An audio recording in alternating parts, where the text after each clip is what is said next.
कहते हैं हिंदू संस्कृति में कन्यादान का अपना विशेष महत्व होता है, पर एमपी के नरसिंहपुर जिले में पैदा हुई महिला आईएएस अधिकारी ने इन सारे बंधनों को तोड़ते हुए अपनी शादी में कन्यादान की रस्म को न करवाकर शादी को चर्चाओं में ला खड़ा किया है। जिले के करेली के पास एक छोटे से गांव जोबा की रहने वाली तपस्या परिवार 2018 बैच की आईएएस है। उनकी शादी आईएफएस अफसर गर्वित गंगवार से पिछले दिनों संपन्न हुई, पर शादी चर्चाओं का विषय तब बन गई जब घर वालों की सहमति से कन्यादान रस्म नहीं कराई गई।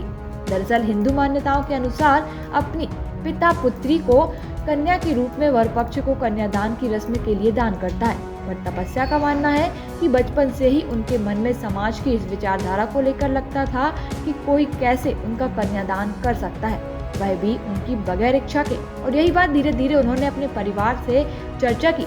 इस बात को लेकर परिवार वाले भी मान गए और वर पक्ष भी इस बात के लिए राजी हो गया कि बगैर कन्यादान के भी शादी की जा सकती है। जी, तो मैं पर्सनली मतलब ये हमारे परिवार का ही डिसीजन था।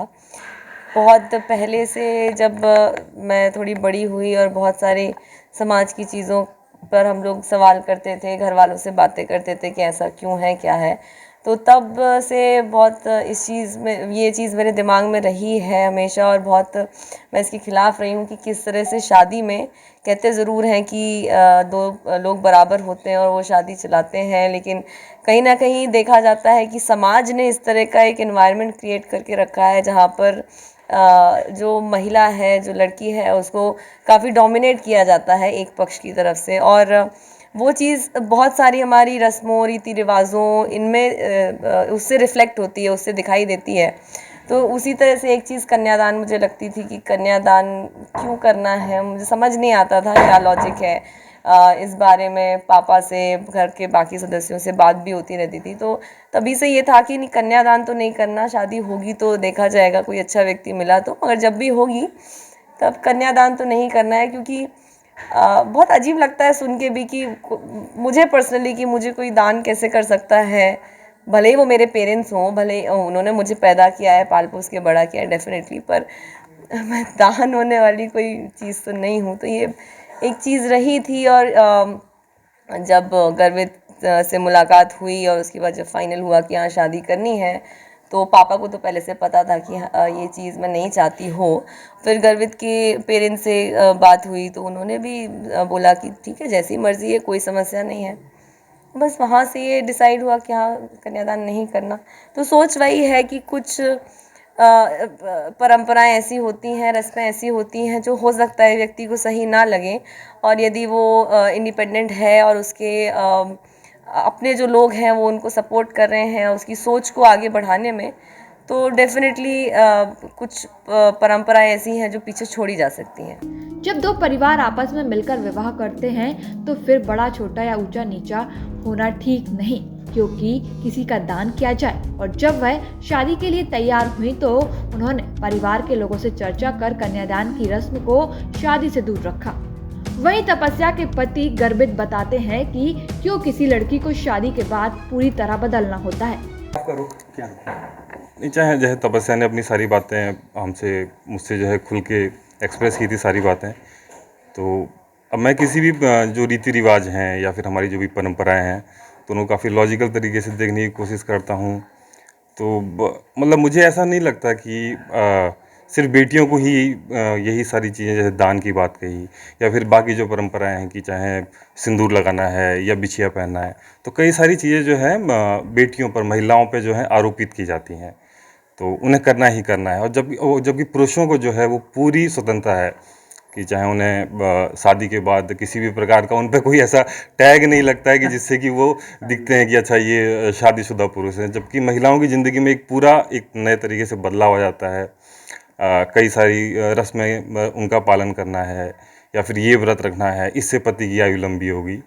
तो जिसे जो करना है वो उसकी स्वेच्छा है, और स्वेच्छा से जो भी कुछ करना चाहे वो करे। तो मैं तो ये मानता हूँ कि शादी जो है ये दो लोग की पार्टनरशिप है, दो लोग बराबर हैं, और दोनों लोगों में जो है किसी भी डिसीजन मेकिंग में, किसी भी निर्णय लेने में जिस क्षेत्र में जो भी सक्षम है उसे अपनी सलाह देनी चाहिए और दूसरे को उसकी सलाह बिल्कुल माननी चाहिए।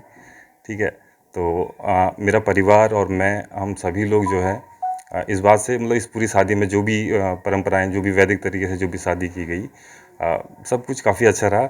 और बस, धन्यवाद।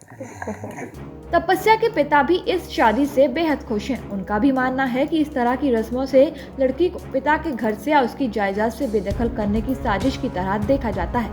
क्या मानते हैं इस तरह की परंपराओं को, आप किस तरह देखते हैं? मना का विषय नहीं है, ये तो हम लोगों की सबकी सोच ही ऐसी बन गई थी कि बेटा बेटी दोनों बराबर, जैसा हक अभी तक था आगे भी वैसे ही रहेगा।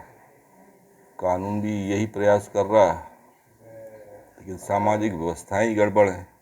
दान में करके संपत्ति से मुक्त कर दो, सबसे बड़ा विषय तो यही है। बेटों का पूरा हक अधिकार और बेटियों को दान करके हक से वंचित कर दो। तो हमारी यही सोच है कि जैसा बेटों का हक वैसे बेटियों का। तो बहुत सी चीज़ें हैं बराबर हैं, हमेशा बराबर से रहेंगे।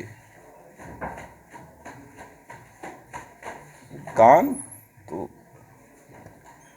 पचता ही नहीं, शब्द ही नहीं पचता कहीं से। मुक्त आत्मा है और कोई आत्मा का दान कर ही नहीं सकता, वस्तु का दान हम कर सकते हैं।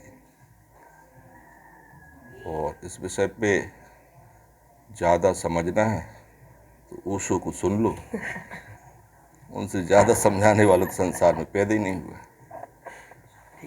हालांकि पूरी शादी वैदिक मंत्रों के साथ पूरे रीति रिवाज से संपन्न हुई, पर कन्यादान जैसी रस्म को दूर कर दोनों IAS और IFS अधिकारियों ने शादी को चर्चाओं में ला दिया है।